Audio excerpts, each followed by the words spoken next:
Friends, இது 12th standard economics lesson, second lesson தேசிய வருமானம்.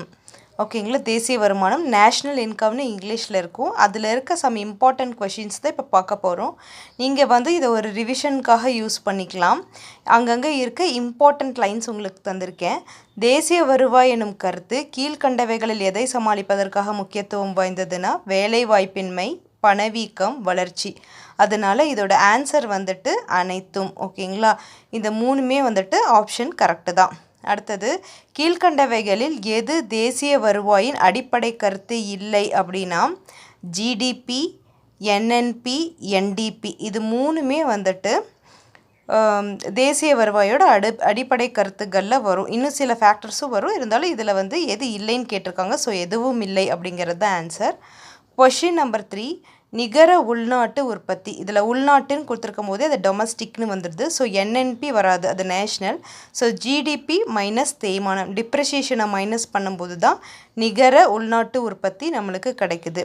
அடுத்தது, தேய்மானத்தை மூலதன நுகர்வு கழிவு என்றும் கூறலாம். ஓகேங்களா, இது 4th கொஷின். நெக்ஸ்ட் 5th போகலாம்.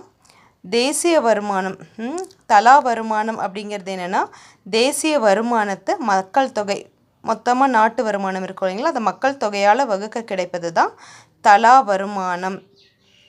அடுத்தது, உற்பத்திங்கிறது எதுக்கு ஈக்குவலாக இருக்குன்னு பார்த்தீங்கன்னா வருமானம் செலவு. உற்பத்தி ஈக்குவல் டு வருமானம் ஈக்குவல் டு செலவு. கொஷின் நம்பர் 7, உற்பத்தி காரணியின் செலவின் அடிப்படையிலான என்என்பினா நாட்டு வருமானம். செலவின் அடிப்படையில் நெட் நேஷனல் ப்ராடக்ட்டு நாட்டு வருமானம். அடுத்து, எத்தனை முறைகளால் நாட்டு வருமானம் கணக்கிடப்படுகிறதுனா மொத்தமாக 3 முறைகளால் நாட்டு வருமானமானது கணக்கிடப்படுது.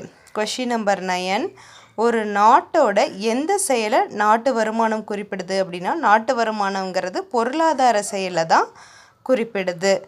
கொஷின் நம்பர் 10, நிகர வருமானம் கழிக்கப்பட்டால் கிடைக்கும் நிகர மதிப்பு நிகர நாட்டு உற்பத்தி. நிகர வருமானத்தை கழிச்சிட்டா நம்மளுக்கு நிகர நாட்டு உற்பத்தி கிடைக்கும்.